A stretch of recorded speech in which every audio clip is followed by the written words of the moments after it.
Hi hello friends, welcome back to our channel. Chitra వినోద్కి pre wedding shoot జరుగుతూ ఉండగా మనోహరి చూస్తుందని చెప్పి చిత్ర కావాలని వినోద్కి దగ్గరగా ఫొటోస్ అయితే దిగుతూ ఉంటుంది. ఇక వినోద్తో డ్యాన్స్ వేయటం, వినోద్ తోటి క్లోజ్గా మూవ్ అవటం చూస్తూ మనోహరి రగిలిపోతూ ఉండగా, నాకు తెలుసు మనోహరి, నువ్వు అలా రెచ్చిపోవాలి, రగిలిపోవాలని నేను వినోద్కి ఇంత క్లోజ్ అవుతుంది అని చెప్పేసి ఇక ఆ ఇంటి కొడలైన తర్వాత నీ సంగతి కూడా తేలుస్తాను అని చెప్పేసి మనసులో అనుకుంటూ ఉంటుంది చిత్ర. ఈ లోపల ఫొటోస్ ఎలా వచ్చాయని వినోద్ ఫోటోగ్రాఫర్ దగ్గరికి వెళ్ళి చూస్తూ ఉండగా, ఏంటి నా ముందు కావాలని ఎక్కువ చేస్తున్నావు కదూ అని అనగానే, ఊరుకో మనోహరి, నేనెందుకు నీ ముందు కావాలని చేస్తాను, ఫోటోగ్రాఫర్ చెప్పినట్టుగా నటించుకుంటున్నాను అంతే అని చెప్పేసి అనగానే, సర్లే కానీ నీ మీద అమర్కి అనుమానం మొదలైంది, నీ గురించి ఇంట్రాగేషన్ చేస్తున్నాడు. వినోద్ని పట్టుకొని ఫోటోలు దిగడం మీద ఉన్న కాన్సన్ట్రేషను రేపొద్దున్న నిన్ను దత్తత తీసుకున్న తల్లిదండ్రుల్ని ఇక్కడికి రమ్మని చెప్పేసి అంటే ఏం చేస్తావో ఆలోచించావా అని మనోహరి అడగంగానే, పిచ్చి మను, ఇక నా థీమ్ ఒకే ఒకటి, ఆ ఇంటికి కొడలుగా రావాలి, నిన్ను అమర్ గారికి ఇచ్చి పెళ్లి చేయాలి. దానికోసం అన్ని ఏర్పాట్లు రెడీగానే ఉన్నాయి. ఇక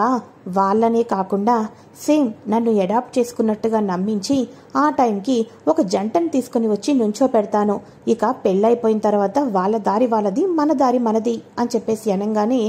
అబ్బో ఇంత బానే ఉన్నావు, ఇంత ఇదిగా నువ్వు ఉన్నావంటే వినోద్ని కొంపతీసి సిన్సియర్గా లవ్ చేసేస్తున్నావా అని అనగానే, పిచ్చిమను, నేను ఇంకొకరిని లవ్ చేయడం ఏంటి, కేవలం నన్ను నేను మాత్రమే ప్రేమించుకుంటాను, నాకెవ్వరి మీద ప్రేమ అనేదే ఉండదు అని అనగానే, మరి వినోద్నే ఎందుకు టార్గెట్ చేశావు అని అనగానే, పెళ్ళైపోయిన తర్వాత 3-4 పిల్లలు ఉన్న అమర్ గారిని నువ్వెందుకు టార్గెట్ చేసావు మను, నాకు తెలియదనుకుంటున్నావా? సర్లే,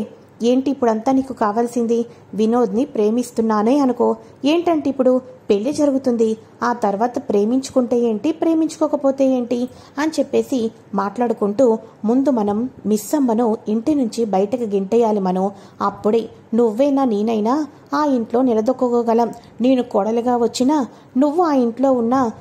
బాగి ఇంట్లో ఉండంగా మనం ఏమీ చేయలేం అని చెప్పేసి మాట్లాడుకుంటూ ఉంటారు. ఈ లోపల ఫొటోస్ అన్నీ బాగా వచ్చాయి చిత్ర అని చెప్పేసి వినోద్ రాగానే,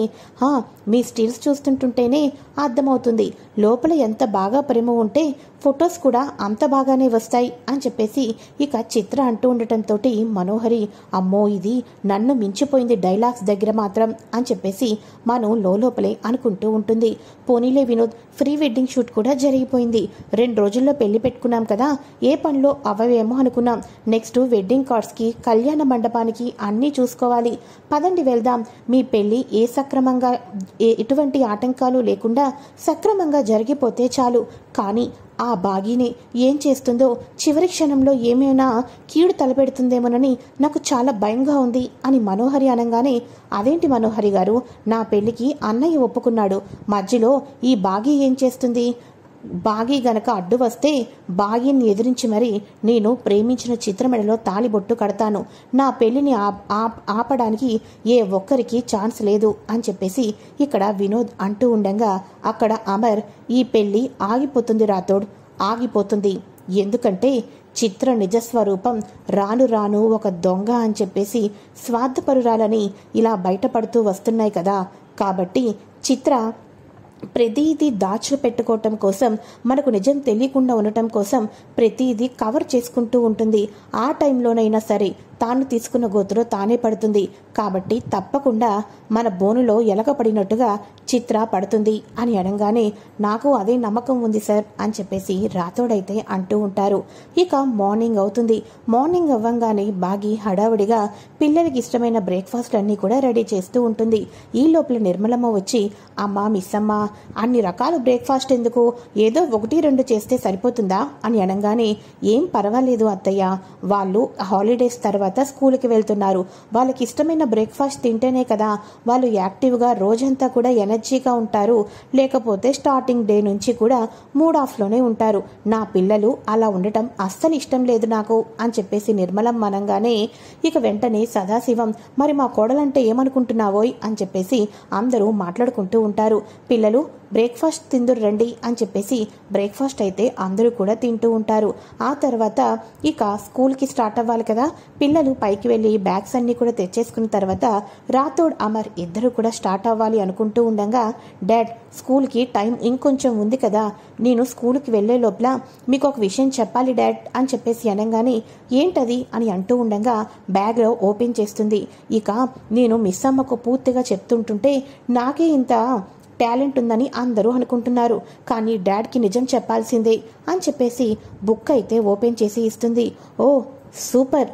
బాగా ర్యాపింగ్ చేసుకున్నారు బుక్స్కి మీరు అని అనగానే ఈ ర్యాపింగ్ మేం చేసుకోలేదు డాడ్ అని అనగానే మరి ఇంకెవరు చేశారు అని అంటూ ఉండగా అమ్మే చేసింది డాడ్ అని చెప్పేసి పిల్లలైతే చెప్తారు.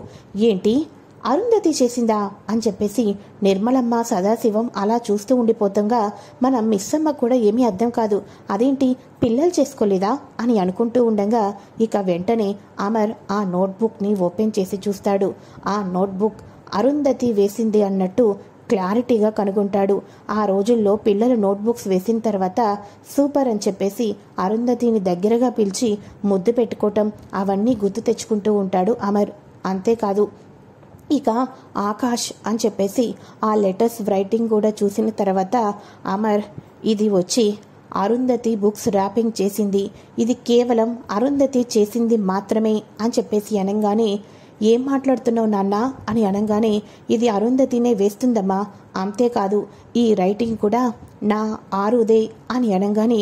ఏం మాట్లాడుతున్నారండి, అక్క వేసిందా, ఒకసారి నాకు కూడా ఇటు ఇవ్వండి రైటింగ్ చూస్తాను అని చెప్పేసేసి ఆ రైటింగ్ను చూసి మన మిస్సమ్మ కూడా ఆశ్చర్యపోతూ ఉంటుంది. ఇక వెంటనే అసలు ఇది ఎలా సాధ్యమవుతుంది, మన అరుంధతి పిల్లల బుక్స్కి ఈ రకంగా చేయటం ఏంటి, ఏం అర్థం కావటం లేదు అని అనగానే ఇది ఒకటే కాదు తాతయ్య, మొన్న కూడా సేమ్ టు సేమ్ ఇలానే జరిగింది అని అనగానే ఇక వెంటనే పిల్లల దగ్గర ఎక్కువసేపు అరుంధతి గురించి మాట్లాడితే స్కూల్ మొత్తం ఆరు గురించి ఆలోచిస్తారము, దీని గురించి తర్వాత మాట్లాడదాం అని అనగానే అలాగేనమ్మా పిల్లలు స్కూల్కి వెళ్దాం పదండి అని చెప్పేసేసి పిల్లల్ని తీసుకొని అమర్ స్కూల్కి అయితే వెళ్ళిపోతాడు. ఇక వెంటనే ఇంట్లో ఉన్న మన విజయ్ నిర్మలమ్మ సదాశివం ఇద్దరు కూడా ఏంటండి అది మన అరుంధతి రైటింగే, అరుంధతి వచ్చి వేయటం ఏంటి, పిల్లలు చూస్తే గాల్లోనే బుక్స్ తేలుతున్నాయి, ఇక సిజర్ దానంతటదే కట్ చేస్తుంది అని చెప్పేసి అంటున్నారు. నా మనసుకి ఎందుకో కొంచెం ఏదోలాగా అనిపిస్తుందండి, ఒకసారి గుడికి వెళ్దాం అని చెప్పేసి అనగానే అలాగే అయితే బయలుదేరుదాం పదా అని చెప్పేసి ఇక ఇద్దరు కూడా బయలుదేరుతారు. నేను కూడా వస్తాను అని చెప్పేసి అనగానే ఏం పర్వాలేదమ్మా మీ ఇద్దరం వెళ్తాం, నువ్వు ఇంట్లో పనులు చూసుకో అని అనగానే అలాగే అత్తయ్య అని చెప్పేసేసి వాళ్ళు వెళ్ళంగానే అక్క అక్క అక్క ఆ చిత్ర వేషాలు చూడలేకపోతున్నాం, నీకో విషయం తెలుసా అక్క, ఆత్మల మీద నీ అభిప్రాయం ఏంటంటావు అని చెప్పేసి అనగానే ఆ ఆత్మ గురించి ఇంకో ఆత్మను అడిగితే నేనేం చెప్తాను మిస్ అమ్మ అని అంటూ ఉండగా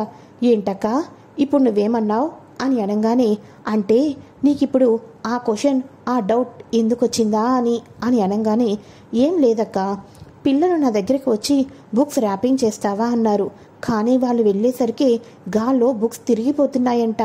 పిల్లలేమో వాళ్ళ అమ్మే వచ్చింది అని అన్నారు. నిజంగా అక్క వాళ్ళ అమ్మే వస్తే ఎప్పుడు కూడా చనిపోయిన వాళ్ళ బ్లెస్సింగ్స్ కావాలి అని, వాళ్ళు ఎక్కడ ఉన్నా మనకు పక్కనే ఉండాలని చెప్పేసి వాళ్ళు మనతో చూస్తూనే ఉంటారు, మనల్ని అంతా అబ్జర్వ్ చేస్తూనే ఉంటారంటారు కదా, నిజంగా పిల్లలకి అండగా దండగా పిల్లలు క్షేమంగా చూసుకుంటూ తాను కూడా అలానే ఉంటే ఎంత బాగుండో కదక్క, ఎప్పుడూ అలానే ఉండేటట్టు ఏదైనా జరిగితే ఎంత బాగుండో అని అనగానే నాకు తెలుసు మిస్ అమ్మ, నువ్వు నా చెల్లెలు అనిపించావు, అందుకోసమే మీతో పాటు తోడుగా నీడగా అండగా నన్ను కూడా ఈ భూలోకంలోనే ఉండిపోమంటున్నావు అని చెప్పేసి మనసులో అనుకుంటూ ఉంటుంది మన అరుంధతి. అయితే అక్క నిన్నే అక్క, ఏంటక్క అలా ఉండిపోతున్నావు, నీకో విషయం తెలుసా, రాతోడేమంటున్నాడు తెలుసా, ఆ పక్కింటి అక్క మళ్ళీ వచ్చిందా, నీకు తప్ప ఎవరికీ కనిపించదు అని చెప్పేసి అంటున్నాడు. ఎలాగైనా సరే ఇదిగో మా వినోద్ పెళ్ళి జరగబోతుంది కదా, ఆగిపోతున్న పెళ్ళికి ముందైనా సరే నువ్వు రావాల్సిందే అక్క, నిన్ను మా ఇంట్లో వాళ్ళందరికీ పరిచయం చేస్తాను అని అనగానే పర్వాలేదులే మిస్ అమ్మ, నన్ను పరిచయం చేయటం ముఖ్యం కాదు, ముందు ఈ పెళ్ళి ఆపడం అనేది మనకి ముఖ్యం అని చెప్పేసి అనగానే అవునక్క ఈ పెళ్ళిని ఆపాలి, నువ్వే ఏదో రకంగా ప్రయత్నం చేయక్క అని అనగానే చేస్తాను మిస్ అమ్మ, తప్పకుండా చేస్తాను, నా సంకల్ప బలంతో ఇక చిత్రను ఎవరైతే ఇంటి నుంచి గెంటేశారో వాళ్ళు కనబడాలి, చిత్ర నిజస్వరూపం బయట పెట్టాలి, అప్పుడు తెలుస్తాను అని అనుకుంటూ ఉండగా ఇక వెంటనే రాథోడ్, నేను చెప్పింది గుర్తుంది కదా, ఇక ఆ ఇంటి దగ్గరికి వెళ్ళి ఇల్లు ఖాళీ చేసేసిన వాళ్ళు మళ్ళీ ఎక్కడికి వెళ్ళిపోయారో, వాళ్ళు ఎక్కడ ఉన్నారు, చిత్రను ఎందుకు గెంటేశారు, ఇవన్నీ మనం తెలుసుకోవాలి అని అనగానే అలాగే సార్, నేను మొత్తం ఆ ఎంక్వైరీలోనే ఉంటాను, ఈవినింగ్ కల్లా మీకు మొత్తానికి వాళ్ళెవరు, చిత్ర యొక్క నిజస్వరూపం ఏంటి అంతా తెలుసుకునే తీరుతాను సార్ అని అనగానే ఓకే రాథోడ్ అని చెప్పేసి అమర్ అయితే చెప్తూ ఉంటాడు. నిర్మలమ్మ సదాశివం అయితే గుడికైతే వెళ్తారు కదా. గుడికి వెళ్ళిన తర్వాత పంతులు గారు, మా కోడలు చనిపోయింది, మా కోడలు చాలా మంచిది, మీకు కూడా తెలిసిందే కదా, మా కోడలు ఆత్మ ఇంటిలోనే తిరుగుతుంది అనిపిస్తుంది, అలాగే మా కోడల్ని క్షేమంగా మాతో పాటు ఉంచేయండి అని అనగానే అది చాలా తప్పమ్మా, చనిపోయిన తర్వాత ఆత్మ పైలోకానికి వెళ్ళిపోవాలి, మీ ఇంటి చుట్టూతా తిరగటం అనేది చాలా తప్పు కదా అని అనగానే అంటే పిల్లలకి క్షేమంగా అండగా దండగా ఉండాలని కోరుకుంటున్నాం, అంతకు మించేమీ లేదు, పిల్లలు ఎక్కడున్నా వాళ్ళకి వాళ్ళ అమ్మ ఆశీస్సులు మెండుగా ఉండాలని కోరుకుంటున్నాం, ఈరోజు ఈ రకంగా జరిగింది కదా ఇంట్లో, దాని గురించి మాట్లాడుకుంటున్నాం అని అనగానే అలా అయితే ఇక కొన్ని దానాలు చేయాలి, కొన్ని ప్రత్యేకమైన పూజలు చేయాలి, ఆ పూజలు చేస్తే వాళ్ళ అమ్మ ఆశీస్సులు పిల్లలకే కాదు మీ కుటుంబం మీద ఎప్పుడూ కూడా చనిపోయిన ఆశీర్వాదం మీకు ఎప్పుడూ కలుగుతూనే ఉంటుంది, తద్వారా మీకు అంతా మంచి ఫలితాలే జరుగుతాయి అని అనగానే ఈరోజు పూజ చేయండి, అమావాస్య రోజు దానాలు చేస్తాం అని అనగానే ఇక చనిపోయిన అరుంధతి పేరు, మిగతా గోత్రాలు, ఇంట్లో వాళ్ళ గోత్రాలు అన్నీ కూడా పంతులు గారైతే చెప్తూ ఉంటారు. ఈ రకంగా పూజ చేసిన తర్వాత ఇక వెంటనే అక్కడ గుప్తా గారు ఈ బాలికను చుట్టుపక్కన ఉన్నవాళ్ళు కూడా పుణ్యాత్ములు, ఈ బాలికకు రోజు రోజుకి మంచి చేకూర్చేటట్టుగా, ఈ బాలికకు శక్తి సామర్థ్యాలు పెరిగేటట్టుగా కుటుంబం అంతా కూడా దారితీస్తున్నారు, ఈ బాలికకు వచ్చిన పవర్లు ఇంకా తెలిస్తే ఏమోనో ఏమిటో అని చెప్పేసి అనగానే గుప్తా గారు, ఏంటి నా గురించి ఏదో మాట్లాడుకుంటున్నారు, నన్ను చూసి ఈర్ష్యపడిపోతున్నారు కదూ అని అనగానే అవును బాలిక, నీకు ఇంత మంచి కుటుంబం ఉందని నాకు కూడా ఈర్ష్యగానే ఉంది అని చెప్పేసి అనగానే అవన్నీ సర్లేండి గుప్తా గారు, ముందు రాథోడ్ ఇప్పుడు సీరియస్గా వస్తున్నాడు, రాథోడ్ చిత్ర గురించి నిజం తెలుసుకొని ఉండుంటాడు, పదండి వెళ్దాం అని చెప్పేసి ఇక మొత్తానికి ఇద్దరు కూడా కిటికీ దగ్గరికి వెళ్ళి నుంచుంటారు కదా. ఇక వెంటనే అమర్ గదిలోకి వెళ్ళిన తర్వాత అప్పుడు రాథోడ్ అయితే సార్ అసలు చిత్ర ఎటువంటిదో తెలుసా, ఆ చుట్టుపక్కన ఉన్న వాళ్ళందరూ కూడా చెప్పడం జరిగింది సార్ అని చెప్పేసి చిత్ర యొక్క నిజస్వరూపం చెప్పి చిత్రను ఇంటి నుంచి గెంటేశారని ఇవన్నీ చెప్పంగానే ఇవి చుట్టుపక్కన వాళ్ళు చెప్పడం కాదు రాథోడ్, ఇప్పుడు చిత్ర గురించి నిజం తెలిసిపోయింది కదా, సాక్ష్యాధారాలు కావాలి అని అనగానే ఈ లోపల అమ్మా చిత్ర అని అనగానే మీరెవరు అని సదాశివం అంటూ ఉంటారు. చిత్రను దత్తత తీసుకున్న వాళ్ళం, కోపంలో ఏదో తను మా ఇంటి నుంచి వెళ్ళిపోయింది, కానీ ఇప్పుడు తను పెళ్లి చేసుకోబోతుంది, మా ఆశీర్వాదం కూడా ఇద్దామని తెలుసుకొని మరీ ఇక్కడి దాకా వచ్చాం అని చెప్పేసి చిత్ర దత్తత తీసుకున్న వాళ్ళైతే వస్తారు. రాథోడ్ అమర్ వాళ్ళు బయటకైతే వస్తారు. బయటికి వచ్చిన తర్వాత ఇక వాళ్ళ ఫొటోస్ని తీసుకొని మళ్ళీ కూడా అనాథాశ్రమానికి వెళ్ళి చిత్రను దత్తత తీసుకున్న వాళ్ళు వీళ్ళేనా అని అనగానే కాదు అని చెప్పేసేసి అనాథాశ్రమంలో చెప్పటం అయితే జరుగుతుంది. ఇక వాళ్ళ ఫోటోలు ఏమైనా ఉన్నాయా అని అనగానే ఈ మధ్య మీరు వచ్చి వెళ్ళారు కదా, మీ గురించే మేము కూడా ఎంక్వైరీ చేయడం జరిగింది. ఆ తర్వాత కొన్ని రోజులు ఎప్పటి నుంచో ఎత్తుక్కున్న తర్వాత మీరు కూడా మమ్మల్ని ఎంక్వైరీ చేసిన తర్వాత ఈ మధ్య ఒక ఫోటో అయితే మాకు దొరికింది, నేనే మీకు ఇన్ఫార్మ్ చేద్దాం అనుకున్నాను, ఆ ఫోటో ఇదిగోండి అని రాథోడ్కి ఇవ్వటంతో ఎస్ సార్ ఇదిగోండి సార్, ఇక వీళ్ళని పట్టుకుంటే చిత్ర బండారం అంతా బయటకు పడుతుంది, మన వినోదే చిత్ర చంప పగలకొట్టి నన్ను నా కుటుంబాన్ని ఇంత మోసం చేయాలనుకుంటున్నావా అని చెప్పేసి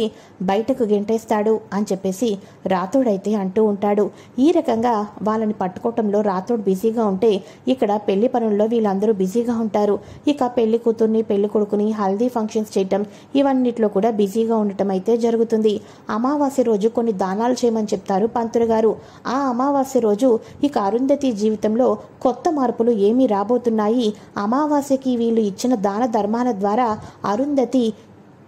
ఎటువంటి మార్పులు చెందబోతుందో కూడా తెలుసుకోవాలి అనుకుంటే ఫ్రెండ్స్ తప్పకుండా ఛానల్ని సబ్స్క్రైబ్ చేసుకొని పక్కనే ఉన్న బెల్ ఐకాన్ని క్లిక్ చేసి ఆల్ ఆప్షన్ని సెలెక్ట్ చేసేయండి. Thanks for watching friends. Bye.